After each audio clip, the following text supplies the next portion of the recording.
kita mulai ya. Assalamualaikum warahmatullahi wabarakatuh. Waalaikumsalam warahmatullahi wabarakatuh. Bismillahirrahmanirrahim. Alhamdulillahirabbil alamin wa bihi nasta'inu ala umuri dunya waddin. Wassalatu wassalamu ala asyrofil anbiya'i wal mursalin sayyidina wa maulana Muhammadin wa ala alihi wa ashabihi ajma'in, amma ba'd. Yang terhormat Bapak Kiai Haji Abdul Ghaffar Razin MED selaku Rektor Institut Pesantren Matholiul Falah beserta jajarannya. Yang terhormat Bapak Dr. Andes Maftuhin MPD selaku dosen pengampu mata kuliah pengembangan profesionalisme guru. Yang terhormat Kak Hazib Maulana Amril Muhaiminan selaku narasumber. Yang terhormat Kak Sinta Afifah Putri selaku moderator. Dan tak lupa peserta seminar yang berbahagia.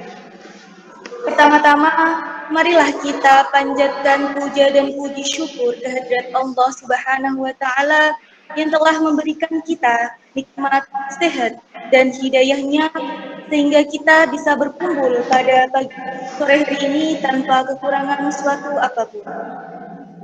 Kedua kalinya, sholawat serta salam kita haturkan kepada junjungan kita Nabi Agung, Nabi besar, Nabi Muhammad Sallallahu Alaihi Wasallam, yang mana kita nantikan syafaatnya di yaumil qiyamah. Amin. Saya, Wina Miliasari, selaku pembawa acara seminar dengan tema Menyongsong Guru Profesional dalam rangka memperingati Hari Guru. Adapun susunan acara yang akan kita lewati pada sore hari ini yakni sebagai berikut. Acara yang pertama, pembukaan. Acara yang kedua, menyanyikan lagu Indonesia Raya. Acara yang ketiga, sambutan. Acara yang keempat, seminar dengan tema Menyongsong Guru Profesional dalam rangka memperingati Hari Guru. Dan acara yang kelima, penutup. Memasuki acara yang pertama, yaitu pembukaan. Mari kita buka acara pada sore hari ini dengan bacaan suratul Fatihah. Ala hadiniyah al-Fatihah.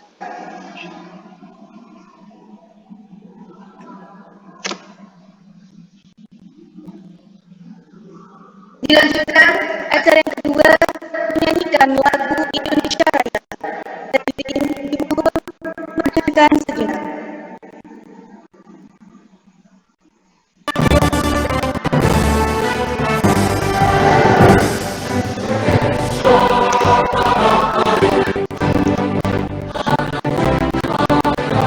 Aku di sanalah aku berdiri jadi pemiluku.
Terima kasih.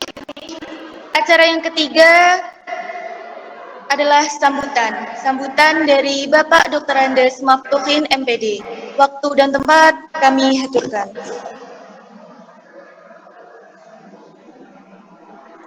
Assalamualaikum warahmatullahi wabarakatuh. Waalaikumsalam warahmatullahi Warahmatullahi wabarakatuh. hari ini, di siang hari ini, walaupun mungkin di tengah-tengah kita yang baru datang dari bekerja dan harus beristirahat, tetapi manakala ada satu tuntutan untuk bisa mendampingi, mengantarkan untuk kegiatan ini, maka kami selaku dosen pembina tetap stay untuk bisa membersamai.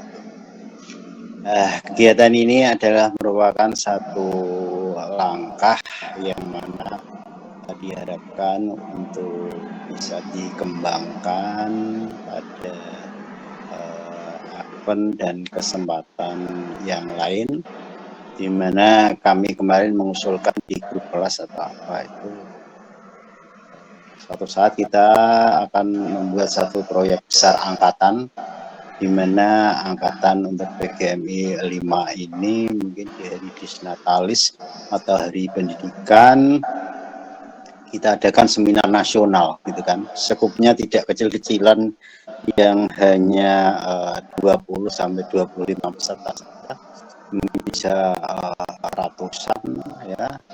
Ketika nanti kita ada yang memfasilitasi Zoom sampai 1000, bisa jadi sampai 1000 gitu kan.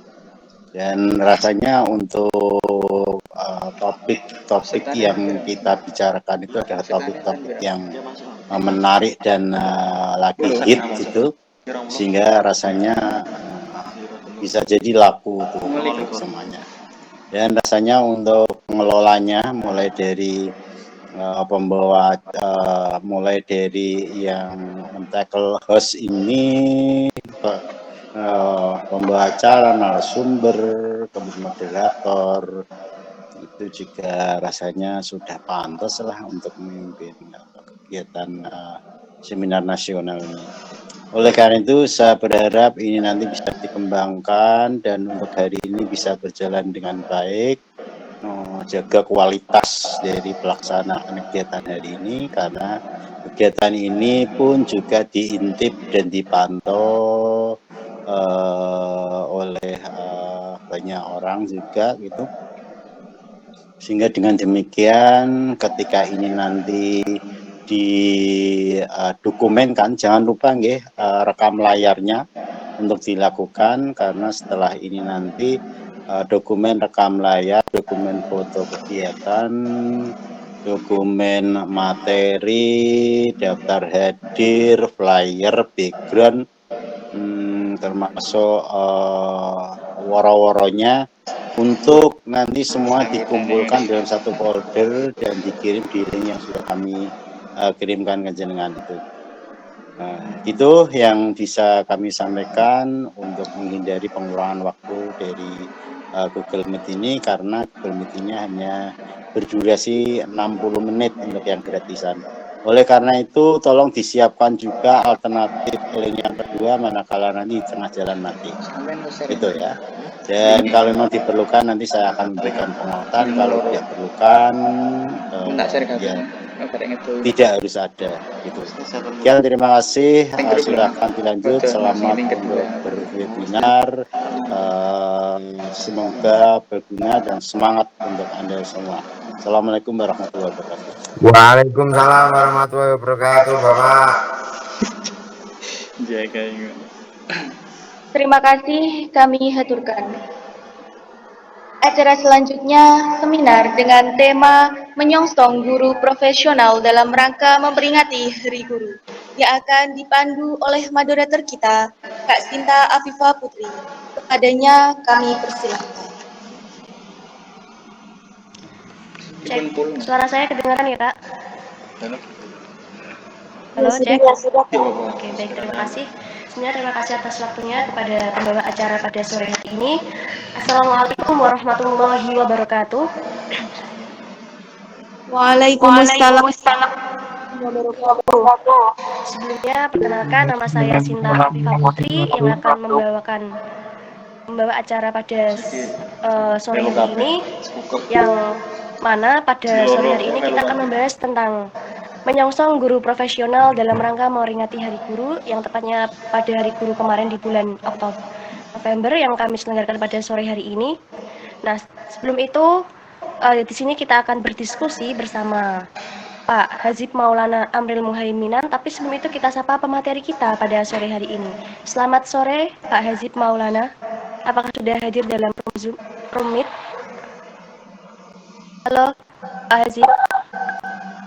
Ya, selamat sore Mbak. Alhamdulillah kabarnya baik. Bagaimana kabarnya? Alhamdulillah sehat walafiat. Baik.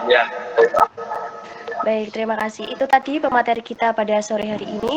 Sebelum masuk ke materi, izinkan saya membacakan kurikulum vitae dari beliau. Sebentar. Nah, izinkan saya membacakan kurikulum vitae dari beliau, yakni nama Hazib Maulana Amril Muhaiminan, tempat tanggal lahir Pati 2022, moto hidup, tanggung jawab besar terletak pada orang yang sadar, hobi, olahraga, dan seni. Nah, ini ada beberapa kontak person yang dapat dihubungi. Mungkin teman-teman di sini ada yang ingin mencatatnya. Untuk nomor WA 0821 4529 2874. Untuk emailnya sendiri hazibmaulana@gmail.com.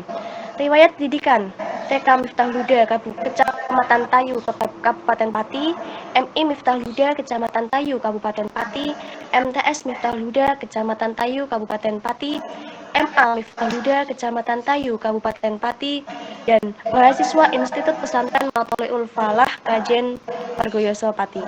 Untuk pengalaman organisasinya sendiri, ini ada beberapa pengalaman yang sangat luar biasa, yakni yang pertama, juara 1 lomba kaligrafi MI tingkat kabupaten, juara 1 lomba kaligrafi tingkat MTS, juara 1 lomba media pembelajaran, ketua organisasi pengurus komisariat IPNU MA Miftahul Huda, ketua organisasi Dewan Ambalan MA Miftahul Huda, sekretaris organisasi PAD IPNU Kecamatan Tayu, ketua organisasi Racana IPMAFA 2021, koordinator divisi eksternal, dan yang terakhir pengelola lembaga belajar AHE dan Bimbel Tayu Wetan. Nah, itu tadi CV yang sangat luar biasa dari narasumber kita pada sore hari ini. Untuk yang pertama, yakni penyampaian materi mengenai tema yang sudah kami angkat, yakni menyongsong guru profesional dalam rangka memperingati Hari Guru, yang akan disampaikan langsung oleh Bapak Hazib Maulana. Kepadanya kami persilahkan. Baik, suara saya terdengar, nggih? Siap terdengar, Pak. Terdengar. Assalamualaikum warahmatullahi wabarakatuh. Waalaikumsalam warahmatullahi wabarakatuh. Alhamdulillahilladzi 'allama bil qalam, 'allamal insana ma lam ya'lam. Asyhadu an la ilaha illallah wa asyhadu anna Muhammadar Rasulullah. Allahumma sholli ala sayyidina Muhammad wa ala ali sayyidina Muhammad. Amma ba'd. Yang terhormat Bapak Rektor Institut Pesantren Matoliul Falah, Bapak Abdul Ghaffar Rosin MED. Yang saya hormati Bapak Agus Sya'roni MPD selaku Dekan Fakultas Tarbiyah, dan yang saya hormati Bapak Agus Jauhari LC MPD selaku Kaprodi PGMI IPMAFA, dan tak lupa yang saya hormati Bapak Dr. Andes Maftufin MPD selaku pembimbing mata kuliah PPG di IPMAFA PGMI semester 5, dan tak lupa juga semua Bapak Ibu saudara-saudara peserta seminar keguruan dengan tema menyongsong guru profesional dalam rangka memperingati Hari Guru. Ya, alhamdulillahirabbil alamin. Marilah kita panjatkan senantiasa kehadirat Allah Subhanahu wa taala, yang mana pada kesempatan kali ini kita semua masih diberikan kesehatan, diberikan nikmat iman Islam, yang sehingga dengan nikmat itu bisa mendapatkan ilmu yang bermanfaat, bisa mengikuti acara seminar keguruan ini secara online. Yang kedua kalinya, sholawat serta salam marilah kita haturkan kehadirat Nabi kita, Nabi Muhammad Sallallahu Alaihi Wasallam, yang mana dengan adanya beliau kita diberikan petunjuk mana yang benar dan mana yang salah, dan kita nantikan syafaat dari beliau minad dunya ilal akhirah.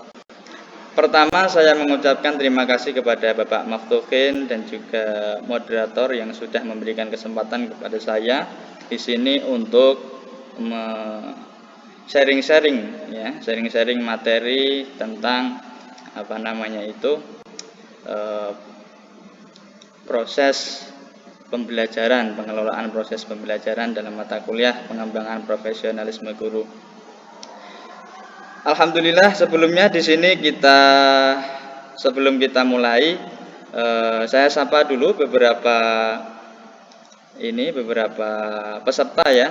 Ada Mas Ni'amullah. Mas Ni'amullah mendengar suara saya, bisa memperkenalkan namanya siapa, dari mana?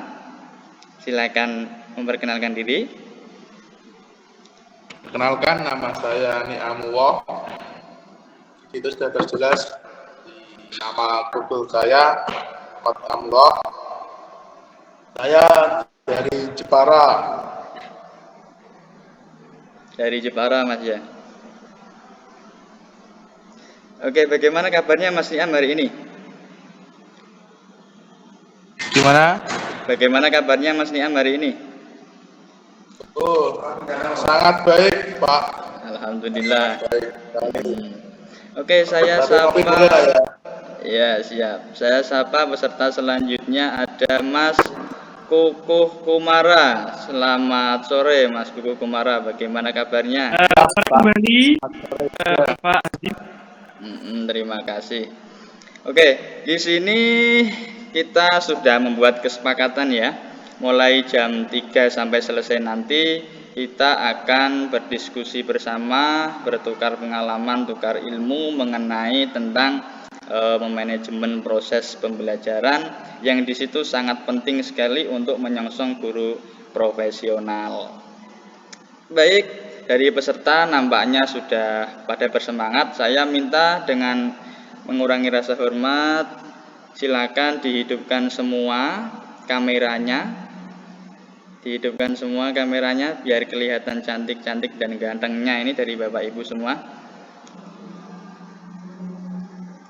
Oke, baik ya. Di sini kita akan membahas mengenai pengelolaan proses pembelajaran.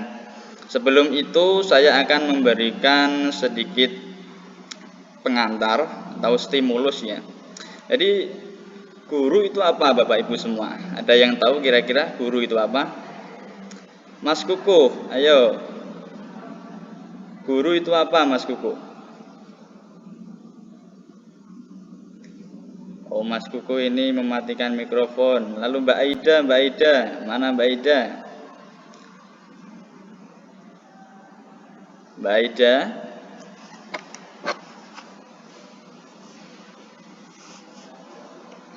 Ya, gimana Kak? Ya, akan saya beri pertanyaan ya. Kira-kira Mbak Ida mengetahui apa itu arti guru, Mbak? Bisa diungkapkan? Siapa itu guru? Cek. Sepertinya sinyalnya buruk ya. Oke, tak lanjut saja. Jadi sebagai stimulus kita harus paham mengenai tentang sependek yang saya tahu, guru itu dikukulan ditiru. Oke, terima kasih. Jadi di sini seseorang yang pantas untuk dipercaya tindak tanduknya dan ditiru perlakuannya. Gitu, entah dari segi anak, dari segi pengetahuan, ataupun dari segi yang lainnya. Ya, terima kasih. Sangat luar biasa sekali jawaban dari Mbak Aida ya, luar biasa sekali. Oke, di sini saya berikan penjelasan secara agak panjang. Jadi untuk Bapak Ibu yang sudah menjadi guru maupun yang akan menjadi guru mungkin ini sebelumnya sudah diketahui ya. Jadi guru itu merupakan seseorang yang mempunyai tugas yang pertama adalah mendidik, mengajar, membimbing, mengarahkan, melatih, menilai dan mengevaluasi peserta didik. Jadi tugas guru ini sangat mulia sekali ya Bapak Ibu semua. Lalu untuk menjadi guru ini harus mempunyai beberapa keterampilan ya, agar nanti ketika Bapak Ibu guru ini mengajar itu akan menimbulkan pembelajaran yang efektif dan efisien. Jadi sesuai dengan Undang-Undang Nomor 14 2005 disebutkan ada 4 kompetensi yang harus dikuasai oleh guru ya. Apa itu ya kompetensi yang harus dikuasai guru? Yang pertama itu ada kompetensi pedagogik ya. Dan yang kedua ada kompetensi kepribadian. Yang ketiga ada kompetensi profesional. Dan yang keempat ada kompetensi sosial.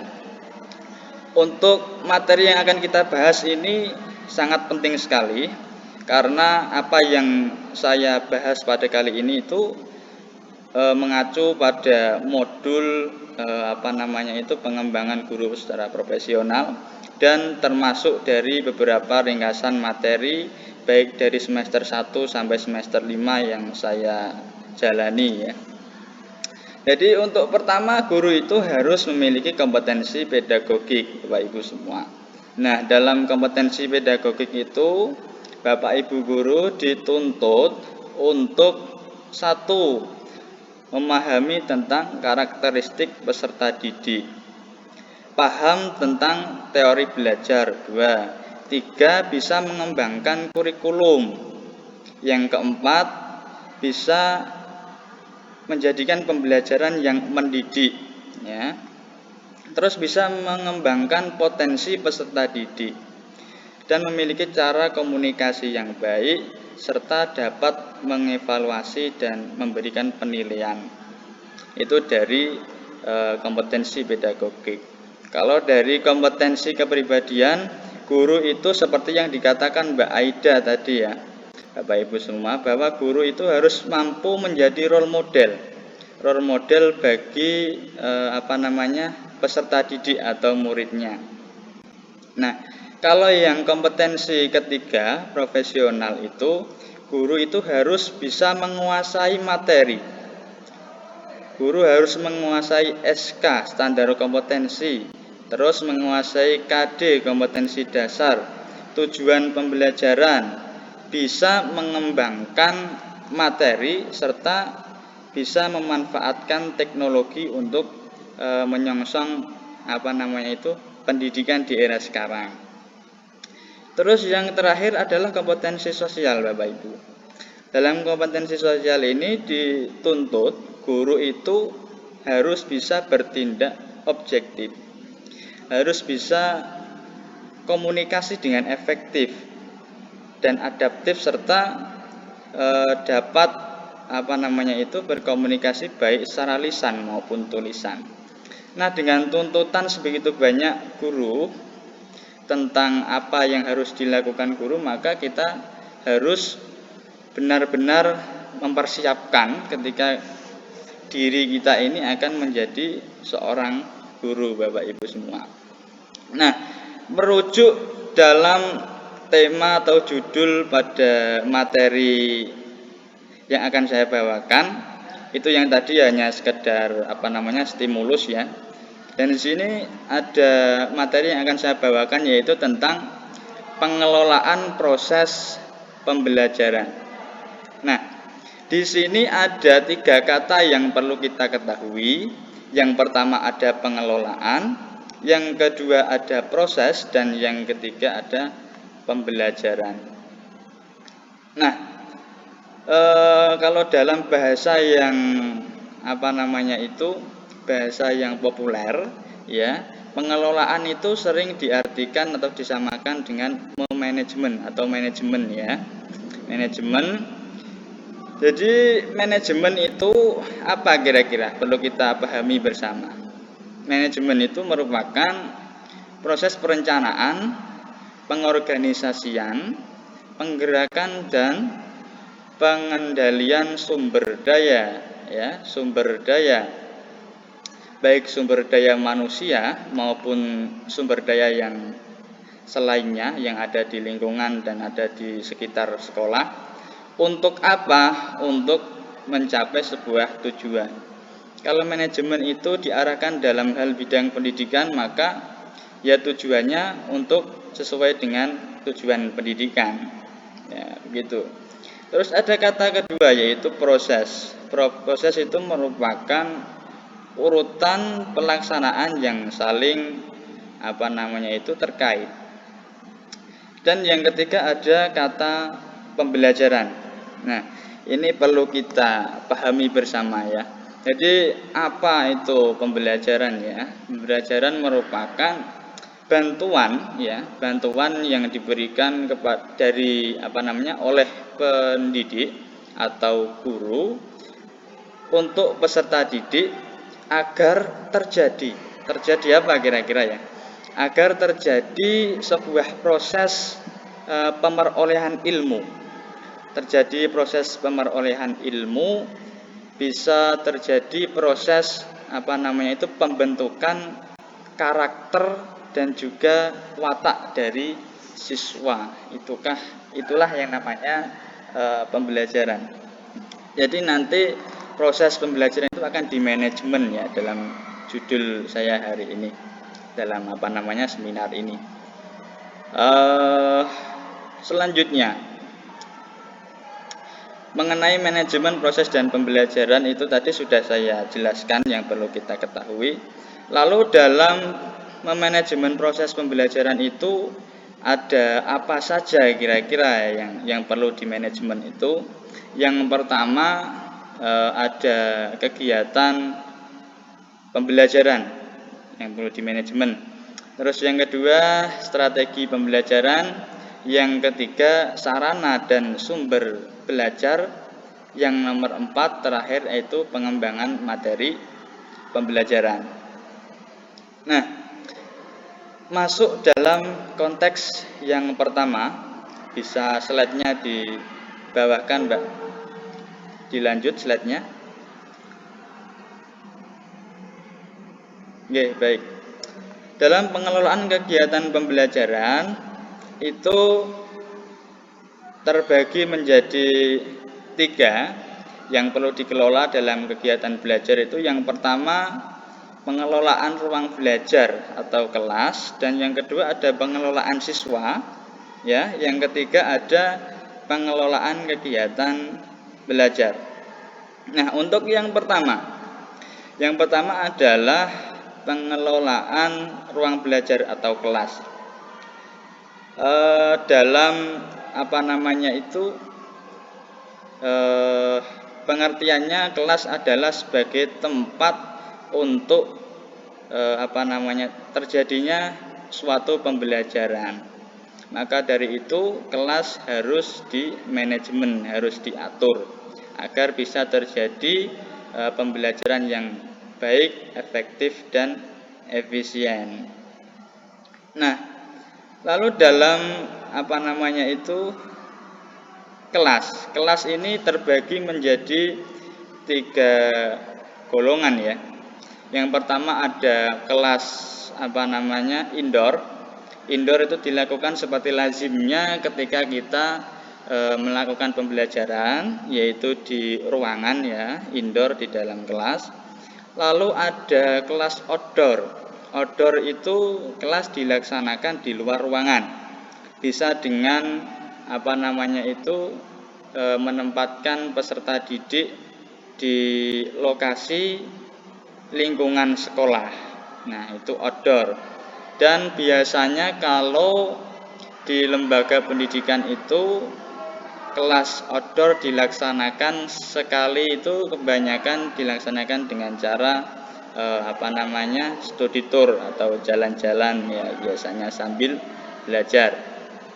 Terus yang ketiga ada kelas online.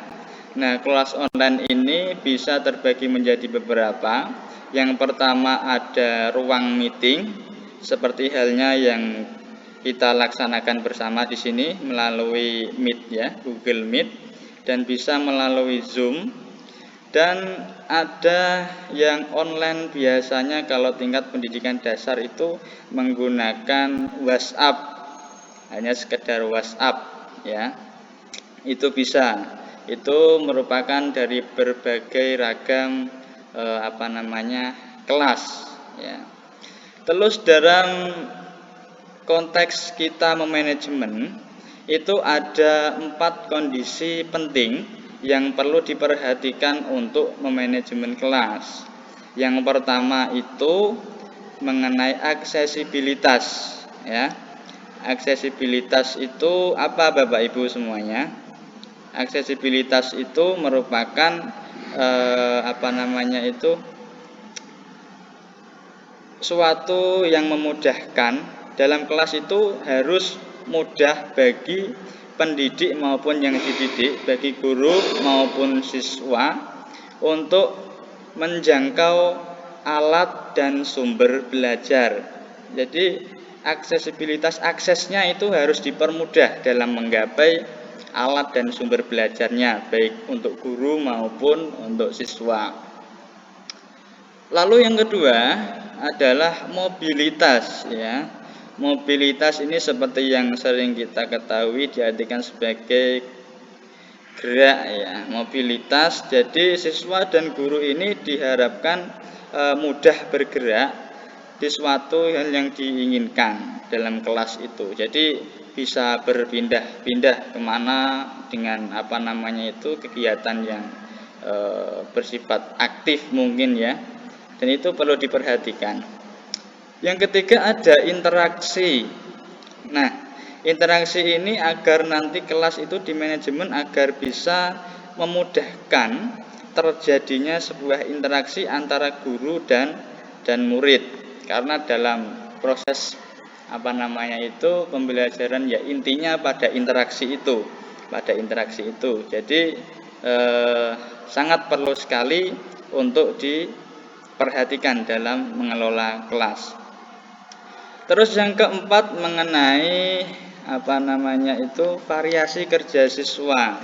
Nah, ini dalam kelas itu harus bisa membuat kelonggaran untuk siswa mengerjakan suatu kewajibannya. Baik itu kewajiban dalam bentuk individu, mengerjakan tugas individu maupun kelompok, itu harus mudah dalam kelas tersebut. Jangan sampai kesulitan. Nanti kalau kesulitan akan terjadi proses pembelajaran yang kurang efektif gitu ya. Jadi salah satu komponen penting ini adalah pengelolaan ruang agar terjadi pembelajaran yang efektif. Lanjut, Mbak. Ya. Yang kedua adalah mengenai pengelolaan siswa. Nah, pengelolaan siswa. Jadi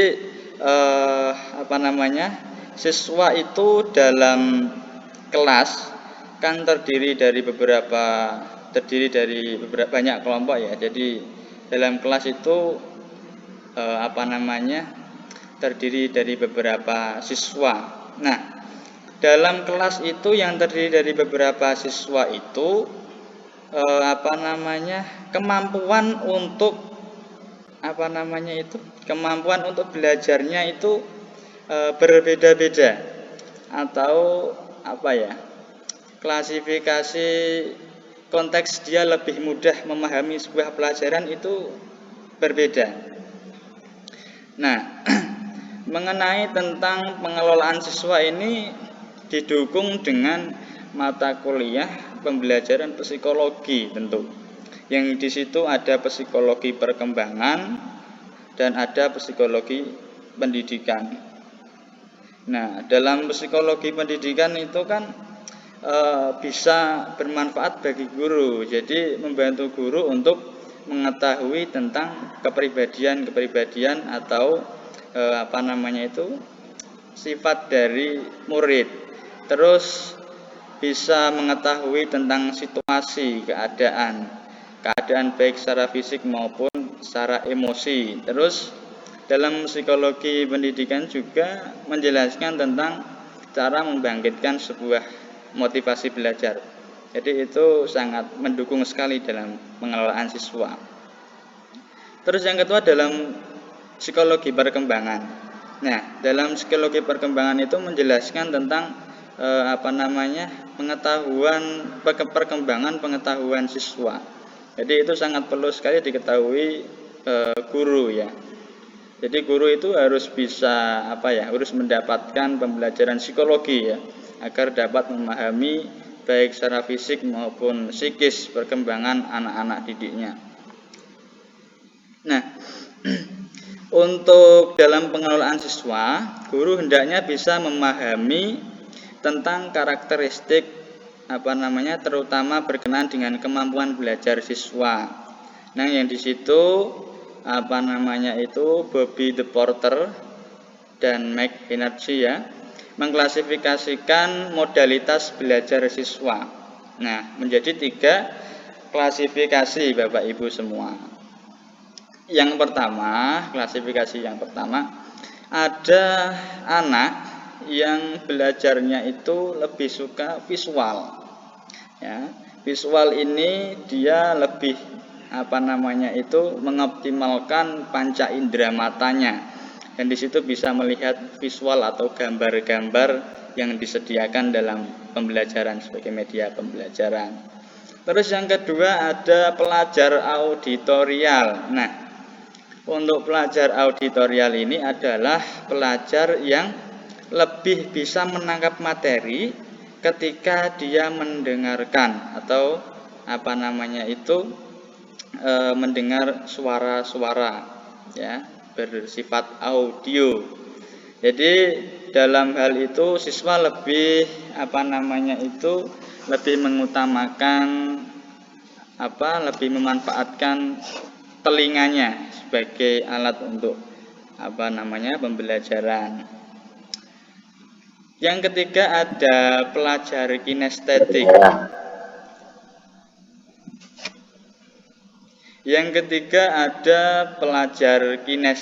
Ya.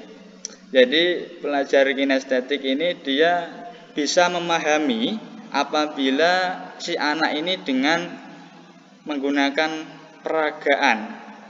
Mungkin anak itu lebih suka dengan kegiatan-kegiatan yang sifatnya fisik.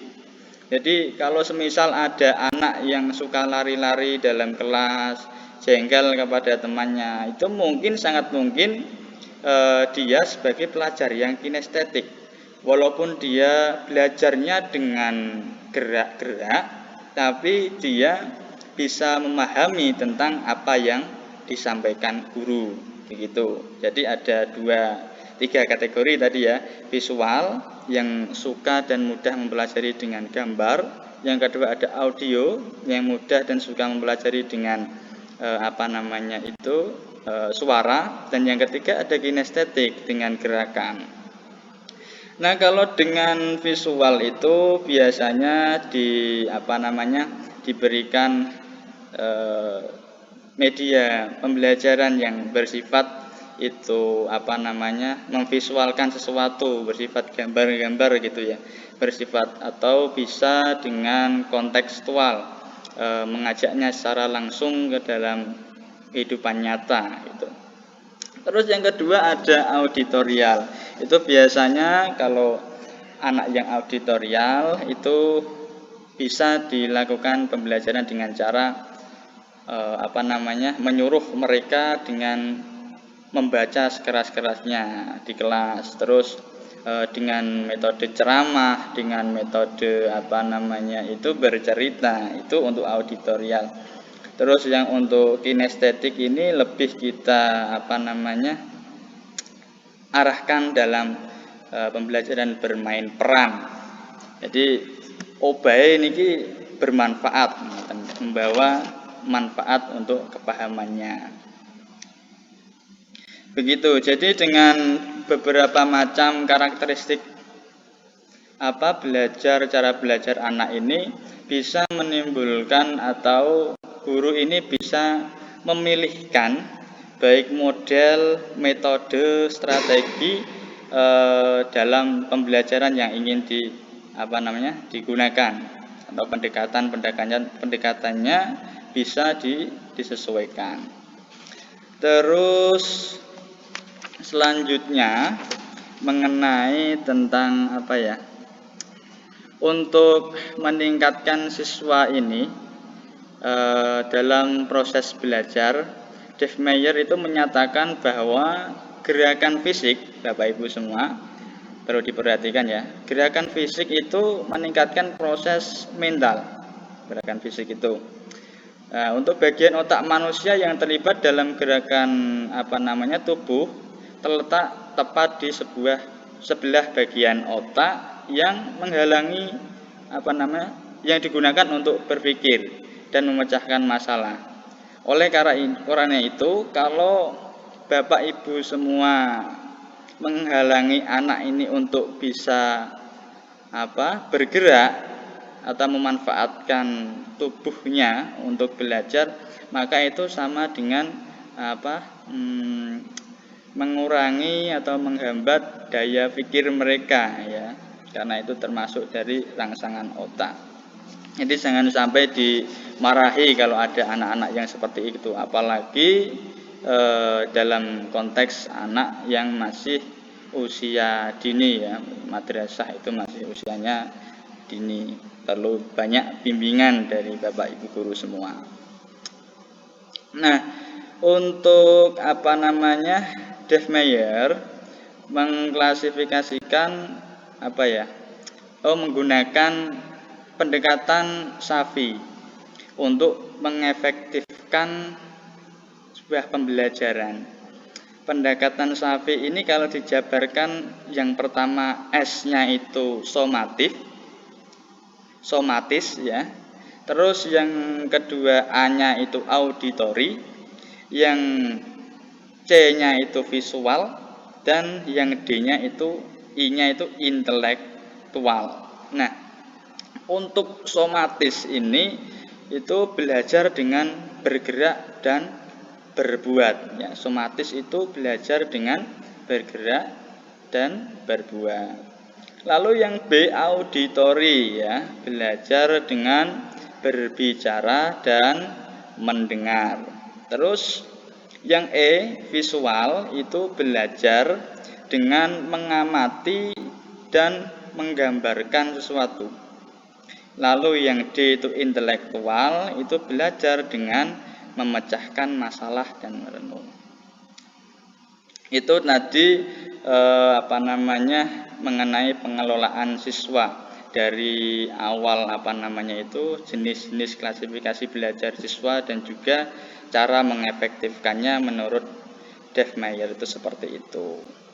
Lalu lanjut mengenai pengelolaan kegiatan pembelajaran. Nah, dalam pembelajaran itu kan terdapat beberapa kegiatan yang mengaktifkan banyak panca indera ya. Sebenarnya kalau belajar itu harus mengaktifkan sebanyak mungkin panca indera, begitu. Di sini Shell Peter menggambarkan 6 kualifikasi kemampuan belajar anak. Dalam kegiatan belajar anak itu, anak bisa paham dalam kegiatan membaca itu hanya 10%. Ya. Kalau mendengar itu dia 20%, kalau melihat 30%, kalau melihat dan mendengarkan, nah ini menggunakan 2 panca indera ya, menggunakan dan melihat dan mendengar itu tingkat kepahamannya lebih tinggi, yaitu 60%.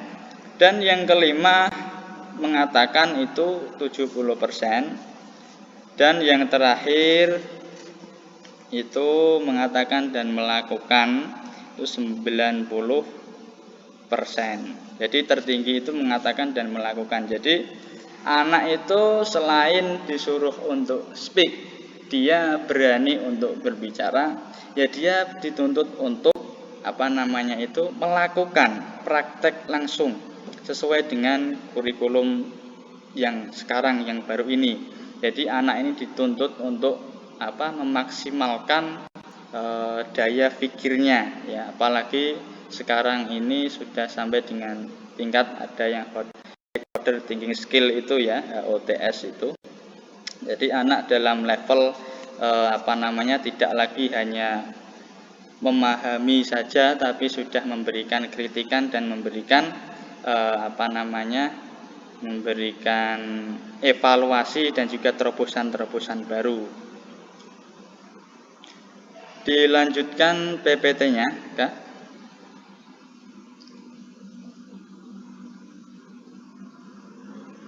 Maaf, PPT-nya ini hilang.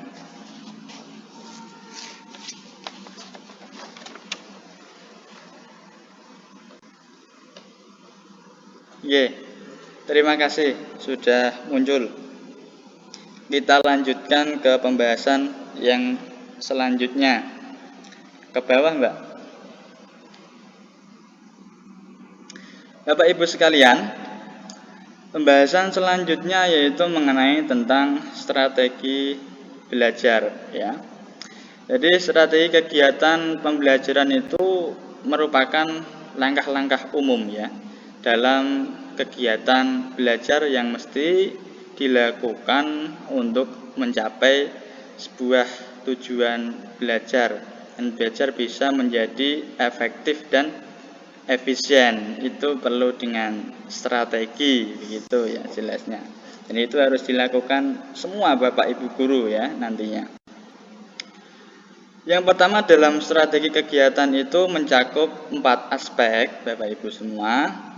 Yang pertama itu mengidentifikasi dan menetapkan spesifikasi serta kualifikasi perubahan tingkah laku yang diharapkan sesuai dengan apa yang tingkatan yang diharapkan untuk dikuasai peserta didik. Yang kedua itu memilih cara pendekatan kepada peserta didik dalam pembelajaran, pendekatan belajar. Kalau pendekatan ini yang sudah kita laksanakan atau populer di masa sekarang untuk menjunjung kecerdasan generasi bangsa ini menggunakan pendekatan saintifik, yaitu pendekatan ilmiah. Terus yang ketiga yaitu memilih dan menetapkan prosedur, metode dan teknik pembelajaran. Nah, ini dalam sebuah proses pembelajaran sebelumnya strateginya ya guru ini harus memikirkan prosedurnya, nanti belajarnya seperti apa dengan membuat RPP, terus menentukan metode yang digunakan dalam penyampaian materi ini di kelas. Nanti menggunakan metode yang seperti apa, apakah ceramah atau seperti apa gitu. Lalu yang keempat yaitu menetapkan norma atau kriteria keberhasilan. Jadi dalam strategi ini juga menerapkan mengenai tentang standar keberhasilan. Nanti anak didik ini bisa dikatakan berhasil itu jika dia, kalau konteks kognitif, ya, konteks kognitif nilainya berapa, kalau konteks afektif sikapnya seperti apa, kalau konteks psikomotor itu dia keterampilan yang dihasilkan itu seperti apa itu. Nah, dalam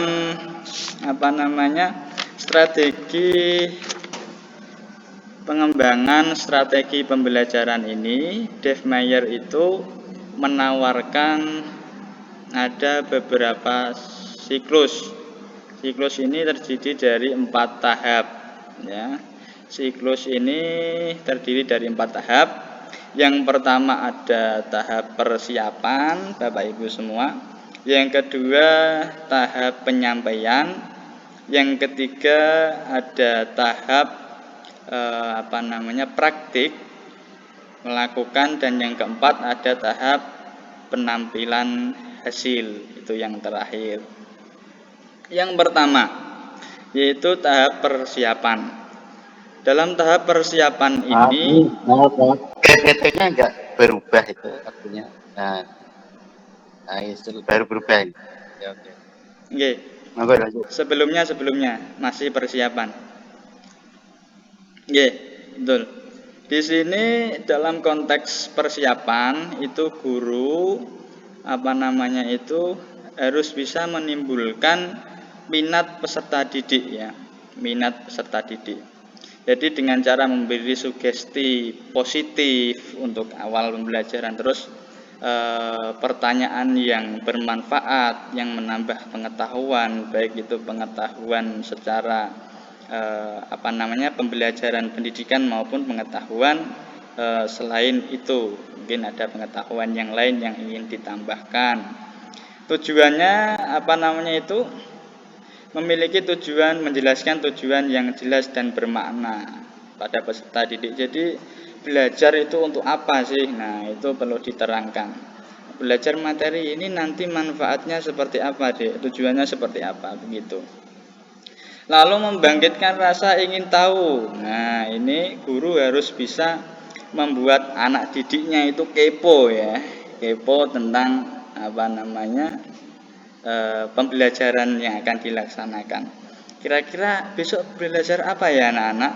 Nah, itu anak-anak bisa dia berkomunikasi dengan Bapak Ibu guru, dan Bapak Ibu gurunya juga memberikan rangsangan kepada peserta didik dan menciptakan lingkungan fisik, sosial, secara emosional yang positif tentunya. Terus menenangkan rasa takut apabila anak ini ada yang dibully dan lain sebagainya. Itu kewajiban guru dalam kelas itu untuk memberikan bimbingan kepada peserta didiknya. Terus menghilangkan hambatan belajar dan sebagainya. Nah, di situ dipelajari di semester 5 ada mata kuliah bimbingan dan konseling. Nanti yang adik-adik atau Bapak Ibu yang baru semester 1 mungkin belum mendapatkan.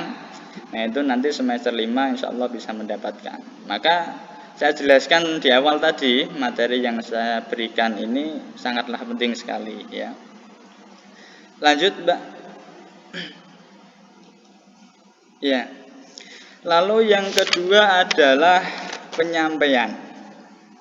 Nah, penyampaian ini dalam strategi ini tahap kedua ada penyampaian. Guru itu dituntut mengembangkan keterampilan ya, dan memfasilitasi siswa untuk melakukan kegiatan penugasan terhadap kompetensi yang harus dicapai. Nah, dalam tahap penyampaian ini dilakukan dengan tujuan untuk apa sih kira-kira? Agar membantu peserta didik memperoleh materi belajar yang baru dengan cara yang menarik ya, menyenangkan, relevan, dan melibatkan sebanyak mungkin panca indera begitu. Nah, di dalam penyampaian ini guru bisa menjadi fasilitator.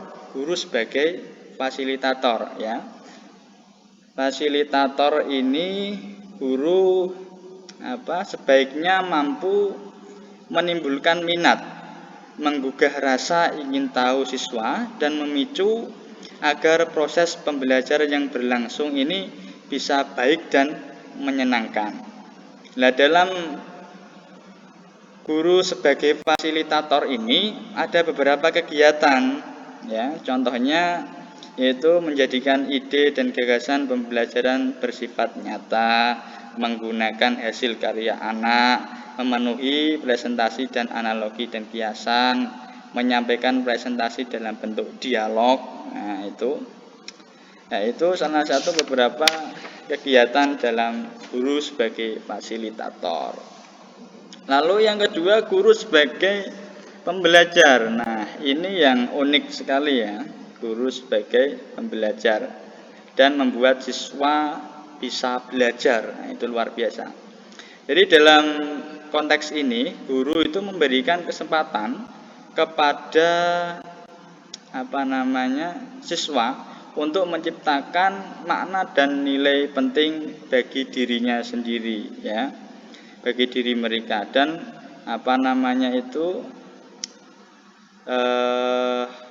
bisa mendorong siswa itu mempunyai sikap atau sifat kreatif ya, istilahnya kreatif. Dan di situ bisa mengembangkan daya pikir siswa. Dan di sini bisa dinyatakan dengan beberapa kegiatan. Yang pertama ada kegiatan meminta siswa untuk membuat soal untuk temannya, dan di situ dibuat kelompok. Terus meminta siswa untuk membuat sebuah kartu yang di situ berisi tentang materi, yang di situ nanti kartu itu kita tukar antar beberapa kelompok dan akan membuat siswa ini saling bertukar pikiran, saling membagi pendapat dan lain sebagainya. Terus yang ketiga ada guru sebagai pelatih, Bapak Ibu semua ya. Di sini diasumsikan bahwa dalam beberapa hal para siswa itu telah memiliki informasi dan keterampilan baru sebelum mengikuti presentasi resmi dari guru. Nah, maka belajar tersebut lebih bersifat untuk mengembangkan dan penyempurnaan penguatan kompetensi ya. Di sini itu bisa dilakukan dengan cara siswa diberikan tugas untuk mencari materi, dan sebelumnya guru itu sudah memberikan referensi ya, kira-kira materinya yang dibahas akan ini, dan siswa dibentuk kelompok. Nah, setelah itu siswa mengerjakan tugas untuk mencari materi, mengonsep apa yang akan disampaikan sampai dia bisa mencari informasi secara mandiri maupun kelompok ya. Dan setelah itu informasi yang dapat bisa dites guru dengan memberikan beberapa pertanyaan kepada siswa tersebut yang sudah melaksanakan beberapa tahap pembelajaran tadi. Terus ada lanjut, Mbak. Itu ya dari ulasan mengenai guru sebagai fasilitator, guru sebagai pembelajar, dan guru sebagai pelatih. Terus selanjutnya yaitu mengenai tentang praktik. Nah, dalam praktik ini guru berperan pada tahap ini adalah untuk memprakarsai proses belajar mengajar dengan cara mengajak siswa untuk berpikir, berkata, berbuat, dan selanjutnya guru itu memberikan kesempatan kepada siswa menentukan arah pembelajarannya sesuai dengan kompetensi yang akan dicapainya. Gitu. Nah, untuk melakukan tahap praktik itu ada beberapa gagasan yang perlu diperhatikan, diantaranya yaitu seperti yang di PPT ada artikulasi, ada berbagi gagasan, mencoba permainan peran kolaboratif, permainan penyelesaian masalah, dan pengamatan dunia nyata begitu. Lanjut.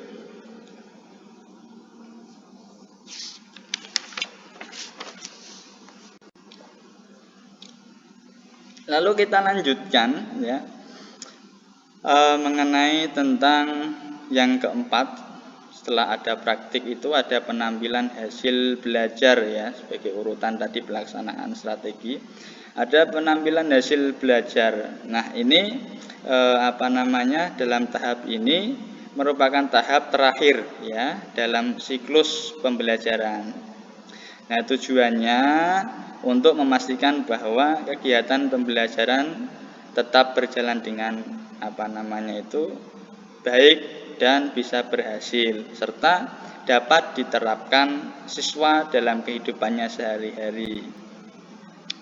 Nah, dalam penampilan hasil belajar ada beberapa sarana pembelajaran untuk tahap itu. Yang pertama, kelompok dukungan berdasarkan tim.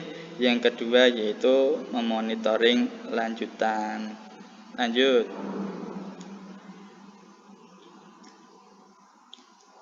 Oke. Baik. Di sini cukup banyak ya untuk materi yang akan kita bahas ini. Mengacu pada materi selanjutnya ya, mengenai tentang sarana dan sumber belajar. Sarana itu apa ya kira-kira Bapak Ibu semua? Sarana belajar itu merupakan sebagai fasilitas yang mempengaruhi secara langsung ya. Sarana itu mempengaruhi secara langsung keberhasilan siswa dalam mencapai tujuan pembelajaran.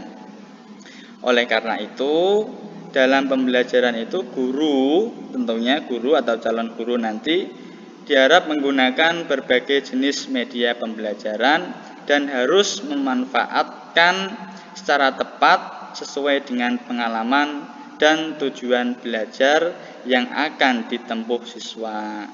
Nah, dengan demikian nanti media pembelajaran bisa memperjelas informasi yang akan disampaikan oleh murid untuk dipelajari.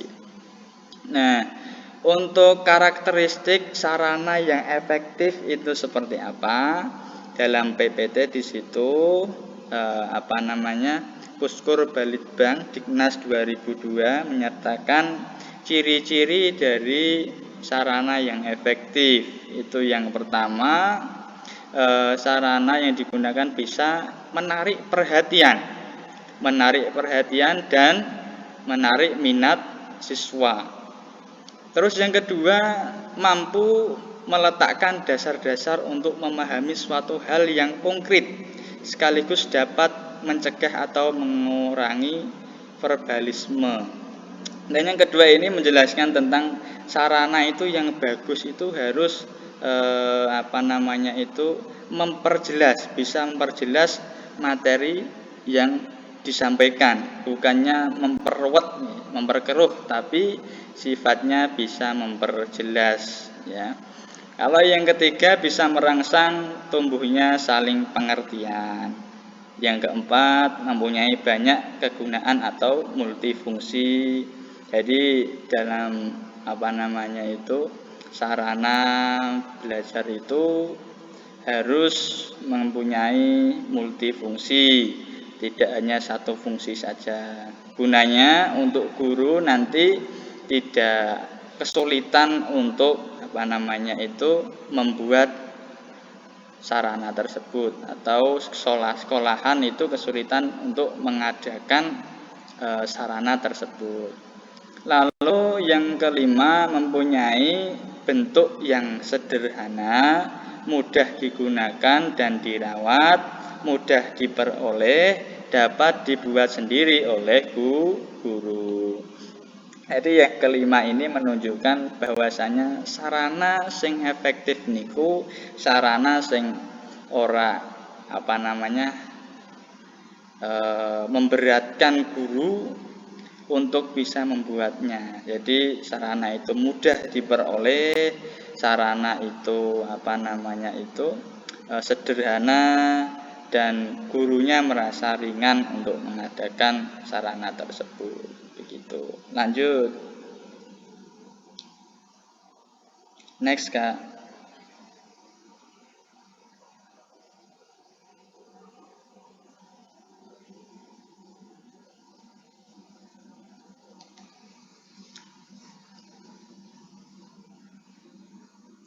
Nah, dalam peraturan pemerintah itu nomor 19 tahun 2005 tentang standar sarana dan prasarana. Nah, di situ dijelaskan bahwasanya setiap satuan pendidikan atau lembaga itu wajib memiliki sarana, ya, wajib. Yang kedua, setiap satuan pendidikan wajib memiliki prasarana. Kalau kita mendengar tentang dua hal tersebut antara sarana dan prasarana, apakah bisa membedakan? Jadi kan sering disatukan menjadi sarpras gitu, ya. Jadi kalau di sekolahan itu kebanyakan sarpras, nah, nonton penyebutannya. Jadi di sini sarana itu suatu yang mempengaruhi secara langsung dalam proses pembelajaran peserta didik, ya, keberhasilan peserta didik. Contohnya itu peserta didik mempunyai buku, alat tulis, papan tulis, di kelas ada meja, ada kursi. Lalu kalau prasarana itu adalah alat yang mempengaruhi secara tidak langsung. Nah, jadi dengan adanya buku, meja itu perlu adanya kelas, perlu adanya gedung. Pendidikan itu perlu punya gedung. Nah, kayak itu yang dinamakan prasarana. Lanjut.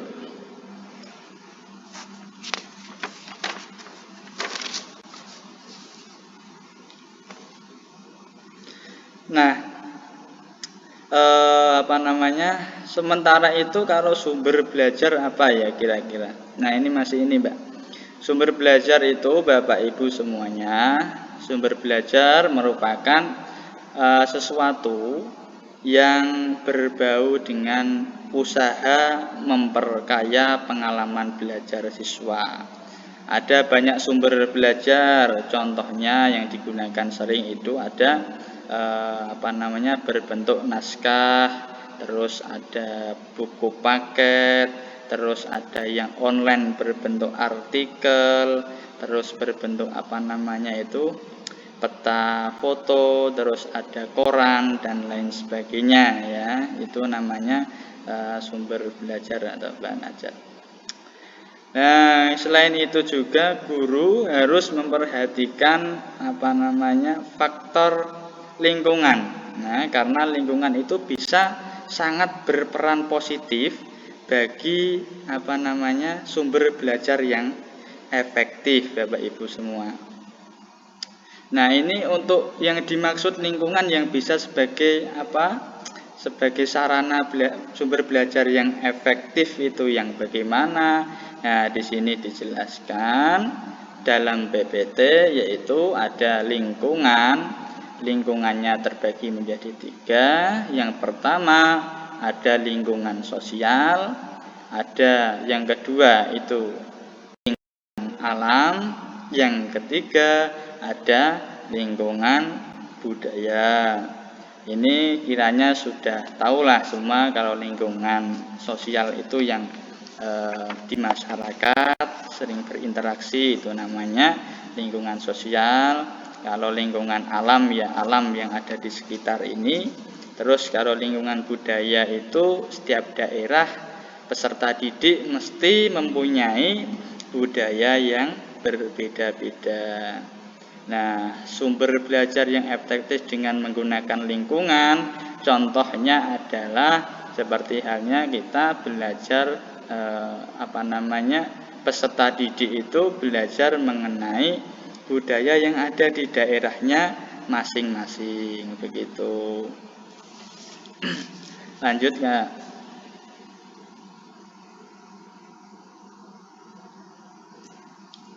Next.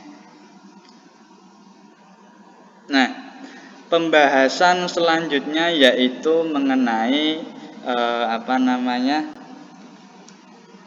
pengembangan materi pembelajaran, ya. Di sini sebagai guru atau calon guru Bapak Ibu semua nantinya guru itu perlu memperdalam materi tentang materi pelajaran sesuai dengan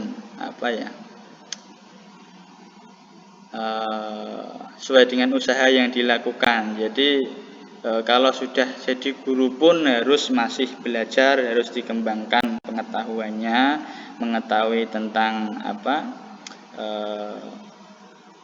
menambah pengetahuan dengan cara membaca, baik itu seperti jurnal, terus sumber-sumber belajar banyak ya, ada YouTube sekarang itu, terus majalah dan lain sebagainya. Nah, untuk pengembangan materi pembelajaran materi pembelajaran itu kan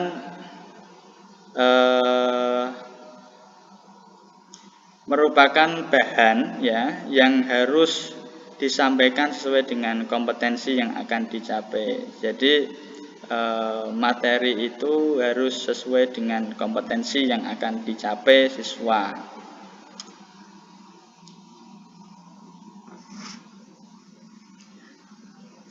Nah, di situ diartikan kalau pengembangan materi pembelajaran itu, pengembangan materi pembelajaran merupakan upaya meningkatkan kualitas atau kompetensi guru maupun siswa melalui media pembelajaran. Jadi seperti yang saya terangkan tadi, untuk guru itu bisa menambah wawasan dengan mempelajari hal-hal yang menyangkut materi yang akan dibawakan, yang akan dikuasai dengan cara membaca jurnal, membaca bisa buku secara online maupun seperti apa. Next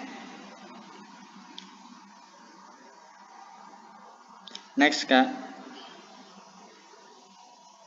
Nah, untuk pengembangan materi berdasarkan 4 tingkat kurikulum pendidikan ala Dayden and Voss 2003 yang menekankan pada citra diri dan perkembangan pribadi.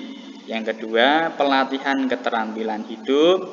Yang kedua, pelatihan keterampilan hidup. Yang ketiga adalah belajar tentang cara belajar dan berpikir. Terus kemampuan akademis fisik dan artistik yang spesifik. Jadi sesuai dengan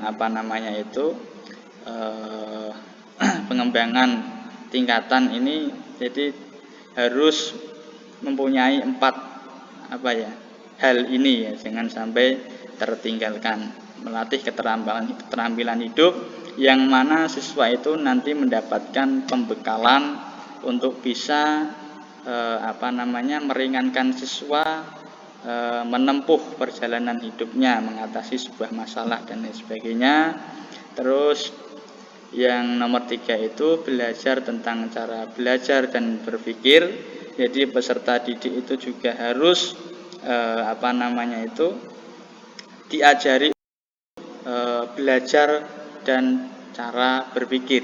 Caranya belajar itu seperti apa, caranya berpikir itu seperti apa. Terus meningkatkan kemampuan akademik, fisik, dan artistik yang spesifik. Itu seperti secara umum yang dilakukan di sekolahan dengan cara menambah pengetahuan untuk meningkatkan kecerdasan siswa, dan juga melalui tindakan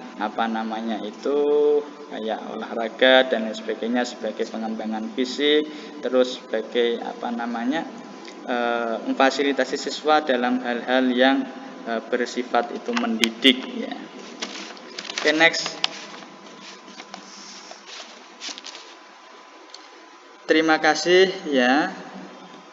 Jadi tadi merupakan beberapa materi yang dapat saya sampaikan guna untuk memicu perkembangan kita sebagai calon guru maupun yang sudah menjadi guru. Jadi dengan adanya materi tersebut kita bisa belajar dan tahu apa saja yang terjadi dalam sebuah proses pendidikan itu, dan bagaimana cara kita mengolahnya, memanajemen dengan baik. Bagaimana caranya, bagaimana cara menentukan bahan ajar, metodenya seperti apa, strateginya seperti apa, yang dilatar belakangi dengan adanya berbagai perbedaan karakteristik belajar siswa atau peserta didik. Jadi guru ini dituntut mampu, ya. Guru harus multifungsi, baik mampu secara jasmani maupun rohani. Jadi secara disebutkan guru itu harus memiliki keterampilan ya, pedagogik, sosial, profesional ya, itu. Jadi guru ini suatu yang sangat istimewa sekali. Tugasnya mendidik, membimbing, mengarahkan. Maka itu sangat mulia sekali. Terima kasih. Di sini kita sama-sama belajar, saling belajar untuk terwujudnya proses pembelajaran agar mendapatkan ilmu yang bermanfaat untuk kita, baik sekarang dan untuk masa depan yang mendatang yang akan kita lalui ke depan. Baik, semangat untuk para calon guru dan guru. Terima kasih dari saya. Wallahu, kurang lebihnya mohon maaf. Wallahul muwaffiq ila aqwamit thoriq. Assalamualaikum warahmatullahi wabarakatuh. Terima kasih. Saya kembalikan kepada moderator. Waalaikumsalam warahmatullahi wabarakatuh. Baik, itu tadi penyampaian materi yang sangat luar biasa dari narasumber kita di sore hari ini mengenai menyongsong guru profesional dan memperingati Hari Guru. Nah, tadi ada beberapa poin yang telah dibahas oleh narasumber kita. Untuk selanjutnya, yakni adalah sesi diskusi atau tanya jawab. Silahkan untuk teman-teman dan Bapak Ibu sekalian, jika ada yang ingin ditanyakan melalui pembahasan dari pemateri, silahkan. Untuk pertanyaan bisa langsung menghidupkan.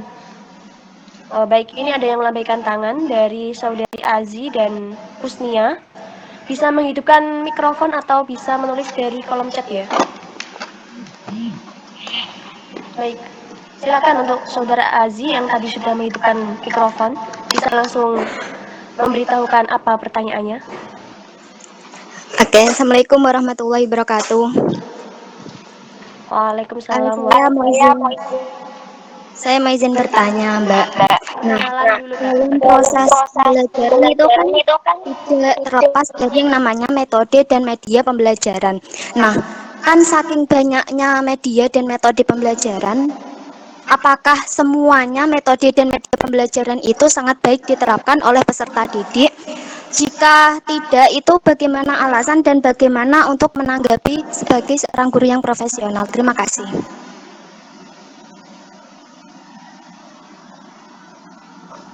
Baik, tadi bisa disebutkan namanya dan kelasnya terlebih dahulu ya. Halo, Kak Azi. Dari PGMI 1A. Pertanyaannya mengenai metode dan media pembelajaran tadi yang sudah dibahas, apakah semuanya itu sangat baik dan dapat diterapkan oleh semua pembelajaran seperti itu ya kurang lebihnya? Alhamdulillah. Rekamannya beneran. Benar seperti itu, Kak. Sepertinya terkendala sinyal. Mungkin dari pemateri yang kedua. Nanya. Tadi sudah ada yang melambaikan tangan dari Kak Husnia. Bisa langsung menghidupkan mikrofonnya atau menulis melalui kolom chat. Ya, baik, silakan, Kak. Assalamualaikum warahmatullahi wabarakatuh. Waalaikumsalam warahmatullahi wabarakatuh. Nama saya Husnia dari kelas PGMI 1A. Izin bertanya, Kak. Seperti yang kita ketahui kan kurikulum sering berubah-ubah ya. Bisa jadi saat kita kuliah dan saat kita menjadi guru nanti itu kurikulumnya berbeda. Nah, untuk supaya kita bisa menjadi guru profesional itu bagaimana caranya kita menanggapi kurikulum yang berubah-ubah gitu. Terima kasih, Kak.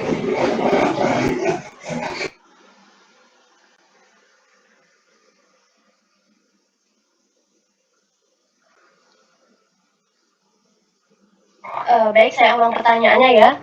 Terkait kurikulum, kurikulum kan sering berubah. Nah, supaya menjadi guru yang profesional tuh bagaimana cara kita untuk menanggapi kurikulum yang entah sewaktu-waktu berubah. Seperti itu ya Kak? Baik. Oke. Mungkin teman-teman yang lain jika ada yang ditanyakan lagi, masih saya buka satu kuota untuk yang ingin bertanya. Tadi sudah ada 2 penanya. Untuk Pak Hazib selaku narasumber mau langsung ditanggapi atau menunggu satu pertanyaan terlebih dahulu? Langsung ditanggapi. Baik, silakan jika ingin langsung ditanggapi. Saya persilahkan.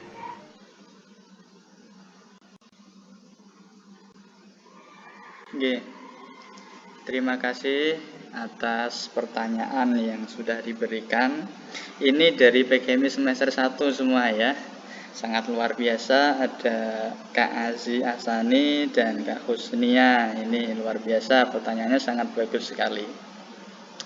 Yang pertama tadi pertanyaannya mengenai penerapan media pembelajaran, apakah itu baik semua atau tidak untuk diterapkan. Terus yang kedua adalah mengenai tentang bagaimana cara guru yang profesional untuk bisa menghadapi tantangan ke depan, yaitu tantangan perubahan kurikulum.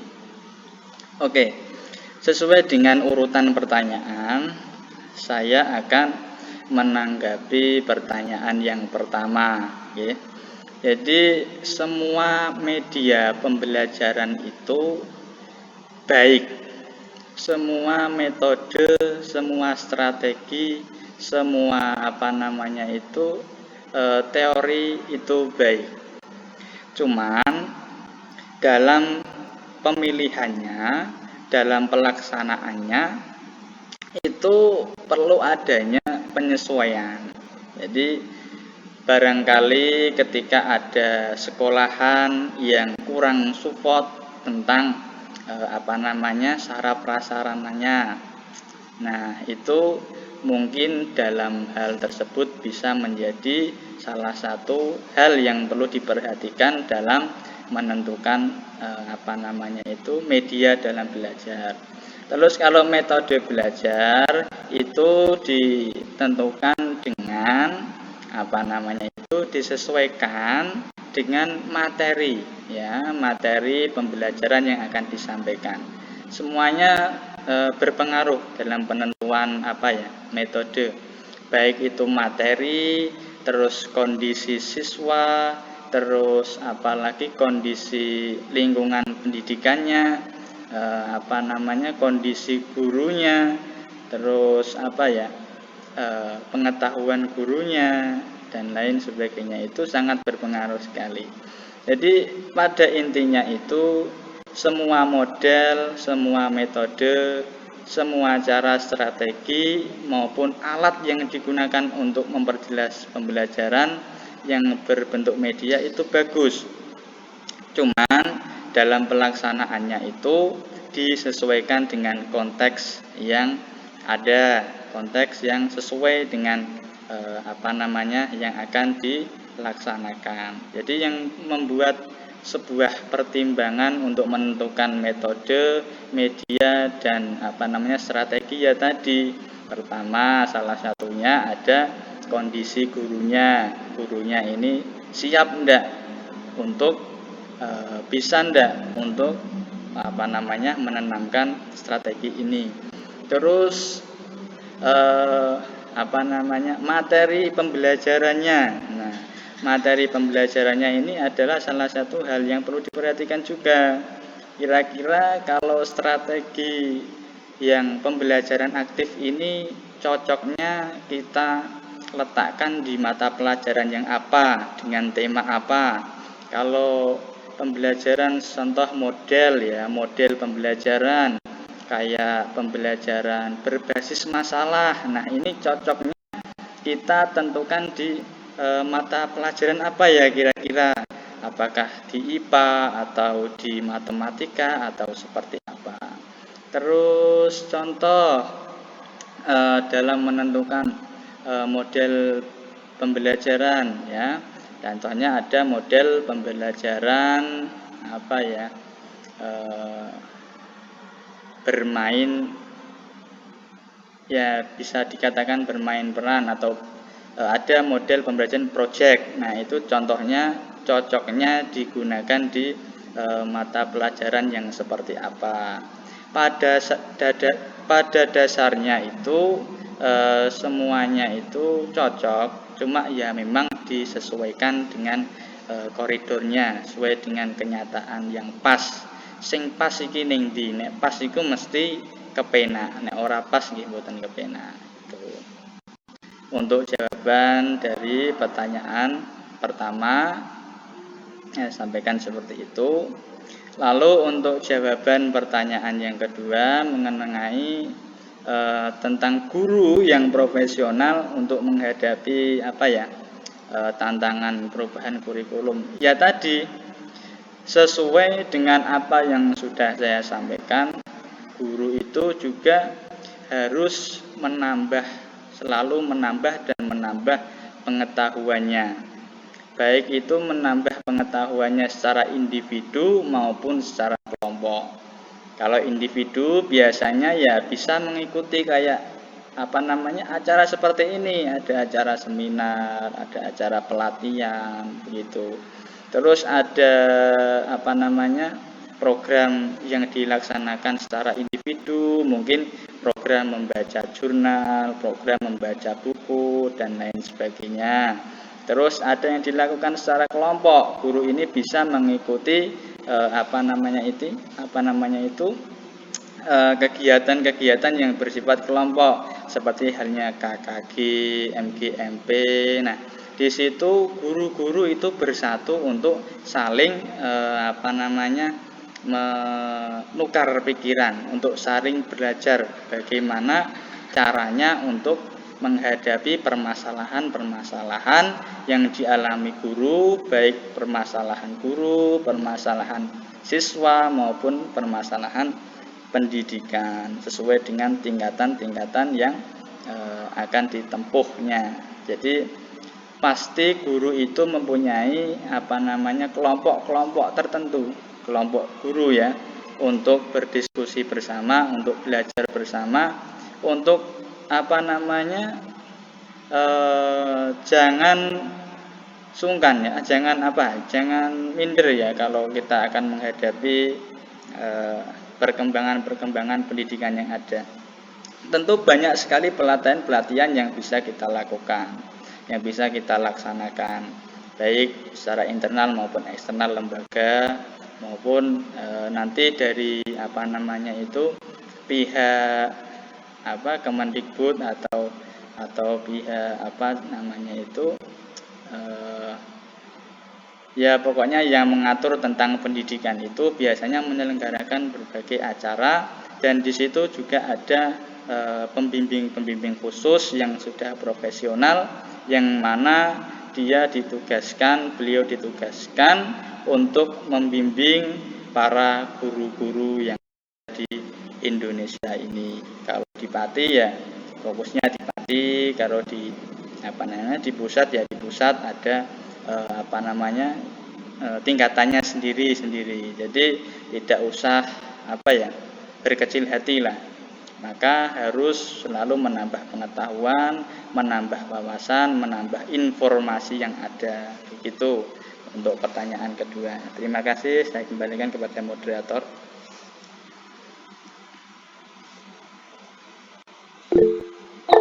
Nah, itu tadi jawaban dari narasumber kita. Bagaimana Kak Azi dan Kak Husnia? Apakah sudah puas jawaban dari moderator atau ada tanggapan? Insya Allah sudah. Untuk Kak Husnia gimana?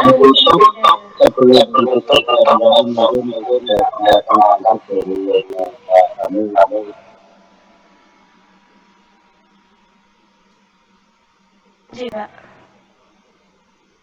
Bagaimana Kak Husnia atas jawaban dari narasumber kita? Apakah sudah cukup atau ada tanggapan lain? Sudah cukup, Mbak. Baik. Di sini saya buka satu kota lagi jika ingin ada yang ditanyakan. Monggo teman-teman dan Bapak Ibu, jika ada yang ditanyakan lagi bisa langsung memencet tombol angkat tangan atau bisa langsung menghidupkan audionya. Silakan.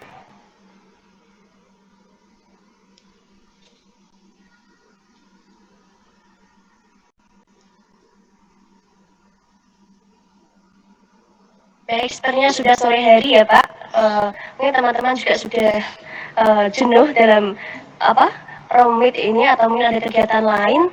Mungkin kalau tidak ada pertanyaan lagi, mohon maaf bisa saya simpulkan terlebih dahulu sebelum kita tutup acara diskusi di sore hari ini. Nah, ada tanya-tanya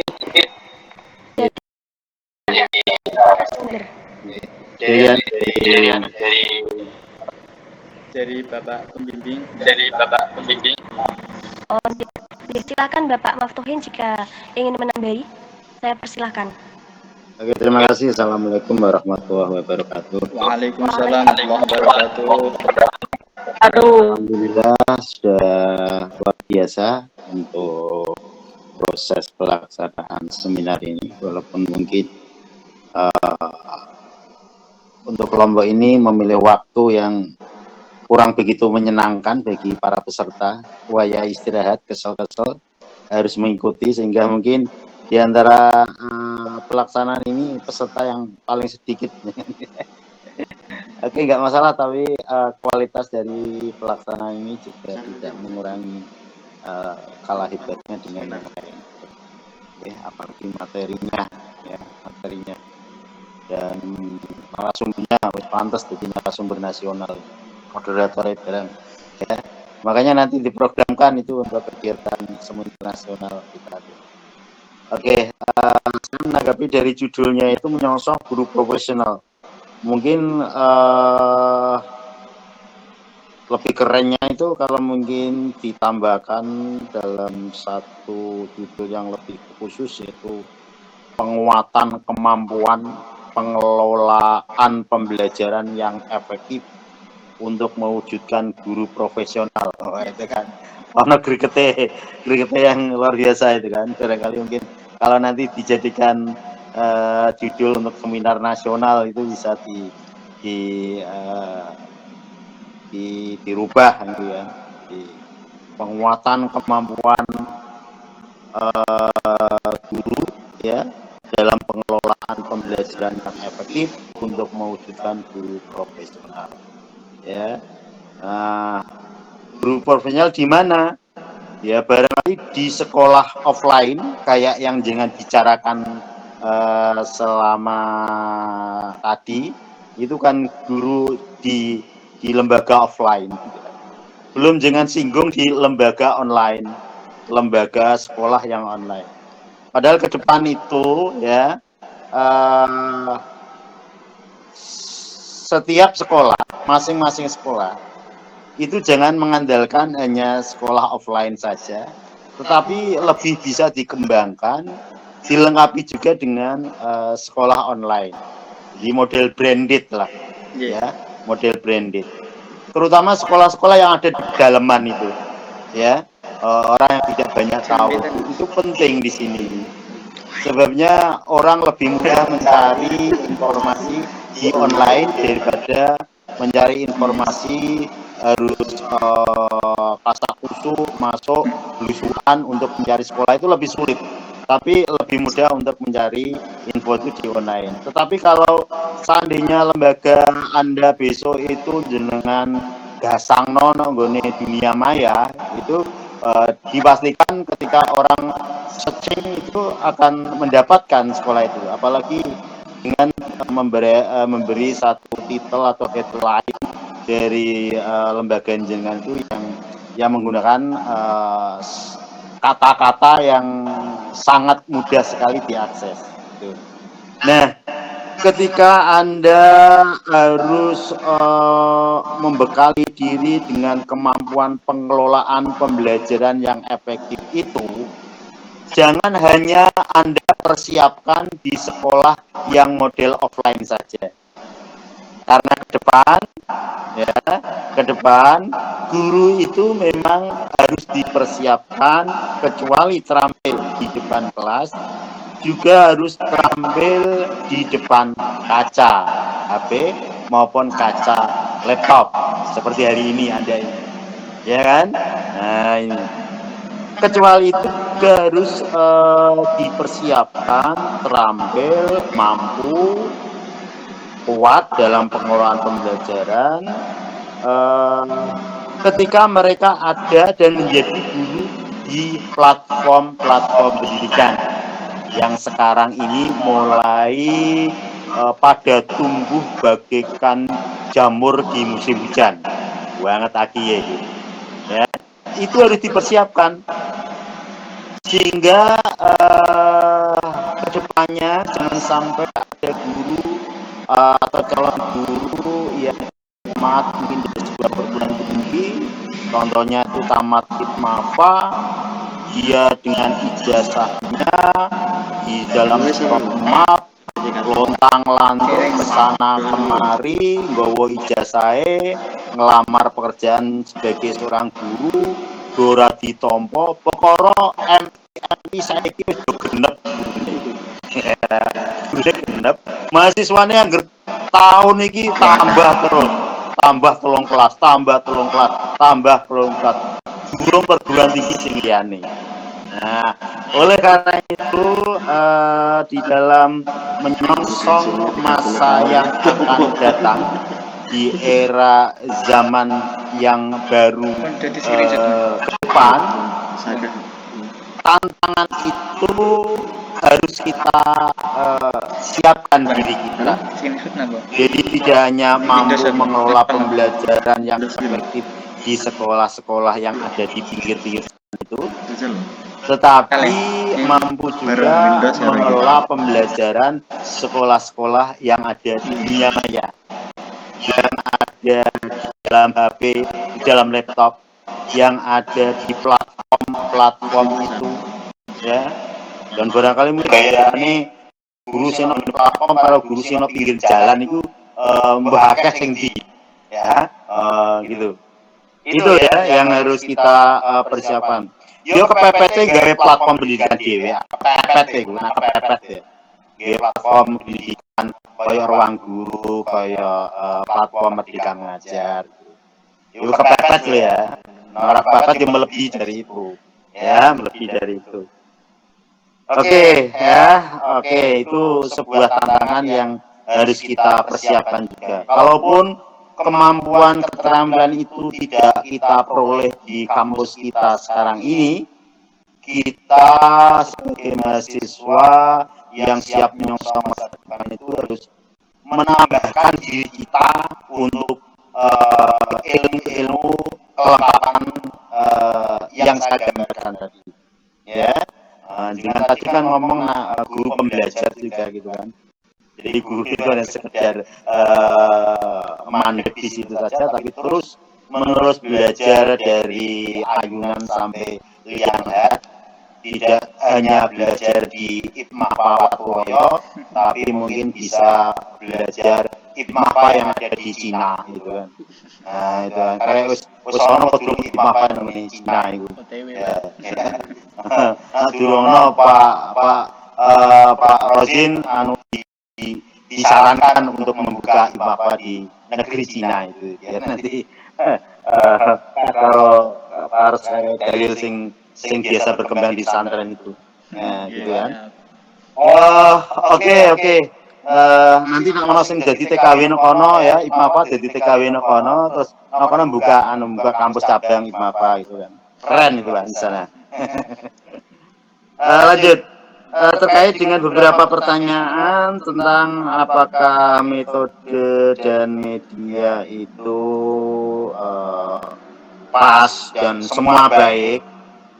Jenenge barang itu ora ono sing sempurna, ya. Pasti ada kurangnya, pasti ada lebihnya, ya. Kekurangan metode yang satu, kekurangan media satu, nanti akan bisa ditutup oleh kelebihan metode dan media yang lain. Dan itu pasti itu ada kurang dan lebihnya itu, ya. Dan semuanya itu saling melengkapi. Oleh karena itu memang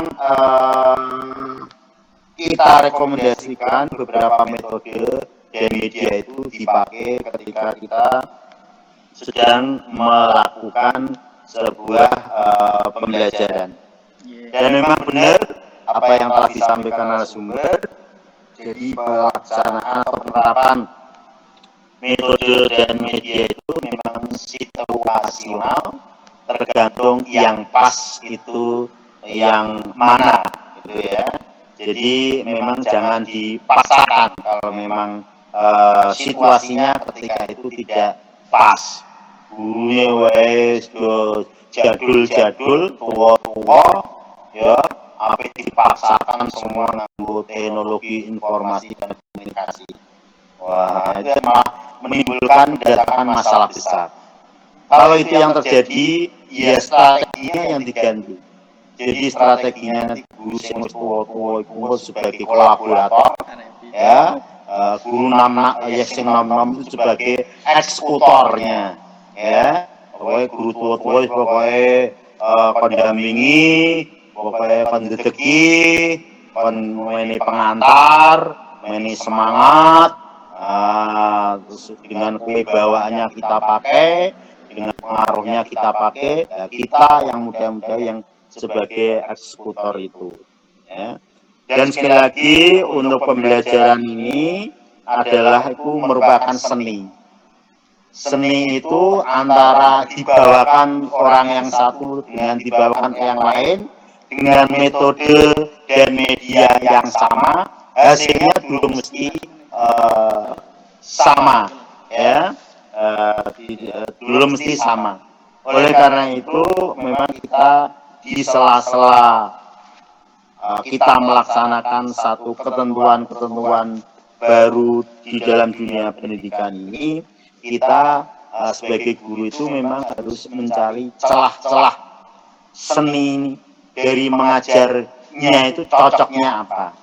Nah, cocoknya nak mengajar karo wong sing tuwa-tuwa tek wayahe jam 2 jam 3 iku yo serius-serius banget, ya, karo guyon ngono ae. Targete pokoke wong mahasiswa tua-tua iki ora ngantuk ngono wis tercapai gue sih. Ya, soal maca wis iso maca dhewe. Soal pidato ngomong wis pinter ngomong dhewe kabeh. Nah, gitu.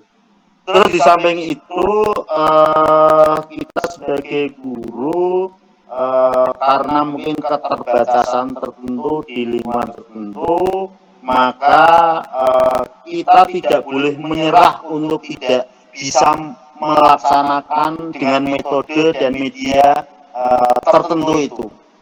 Sebagai seorang guru harus senantiasa inovatif dan kreatif.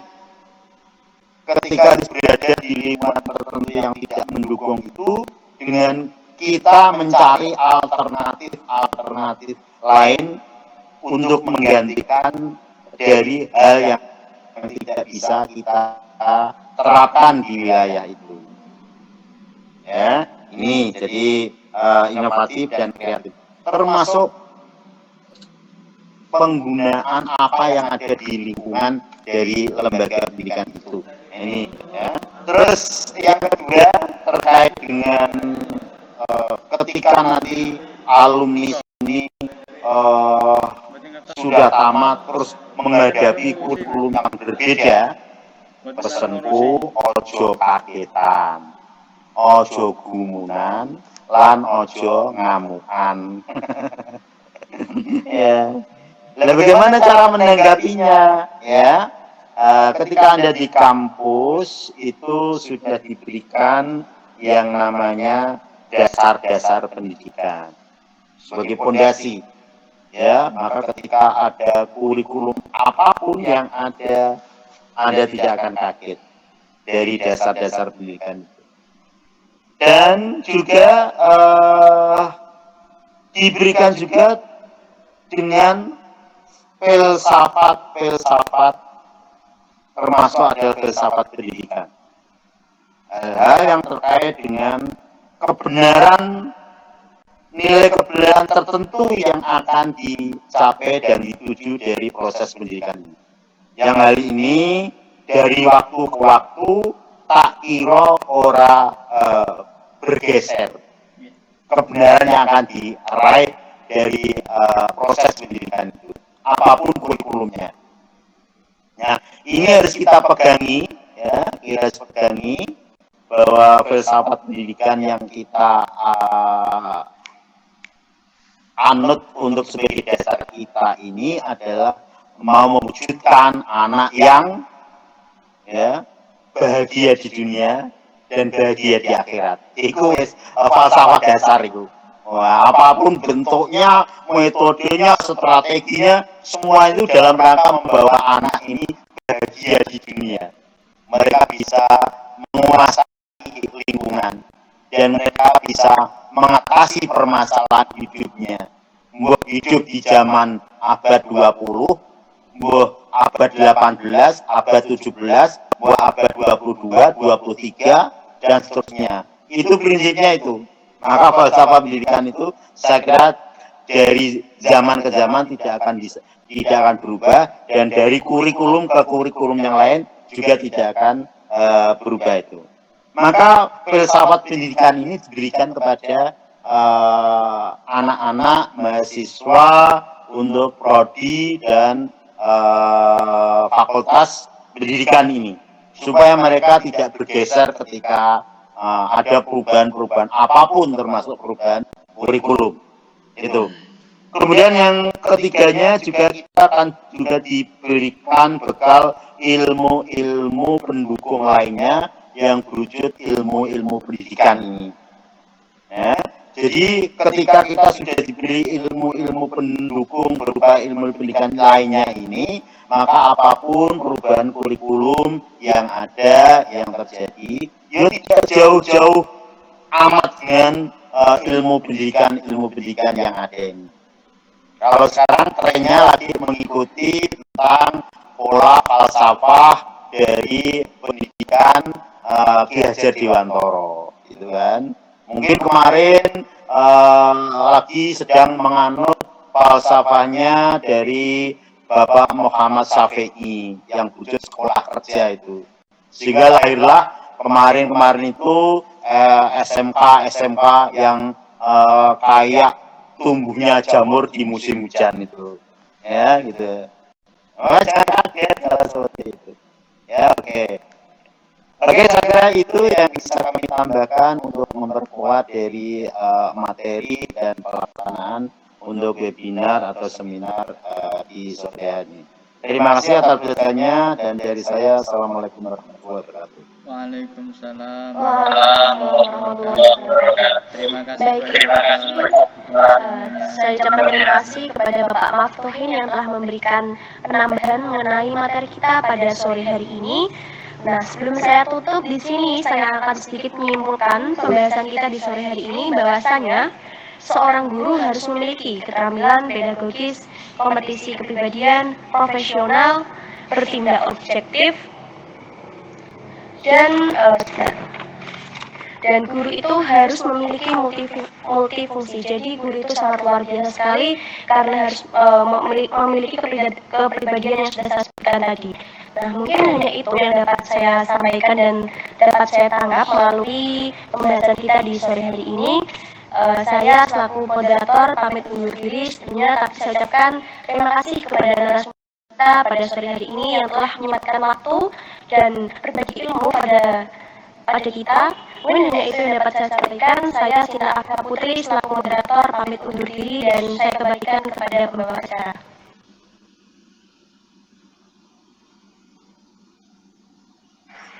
Baik, terima kasih.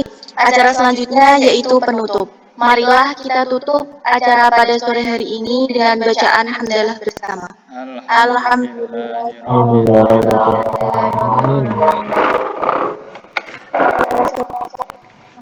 Bagi kita semua, apabila ada tutur kata saya yang kurang berkenan, saya mohon maaf yang sebesar-besarnya. Wabillahi taufiq wal hidayah. Wassalamualaikum warahmatullahi wabarakatuh. Waalaikumsalam warahmatullahi wabarakatuh. Terima kasih saya ucapkan kepada seluruh peserta, kepada semua. Terima kasih kepada Bapak dosen dan juga segenap panitia sukses. Semoga kita selalu sukses di dunia akhirat, mendapatkan ilmu yang bermanfaat. Amin Allahumma amin. Silahkan bisa keluar ruang meeting ini, dipersilahkan, monggo.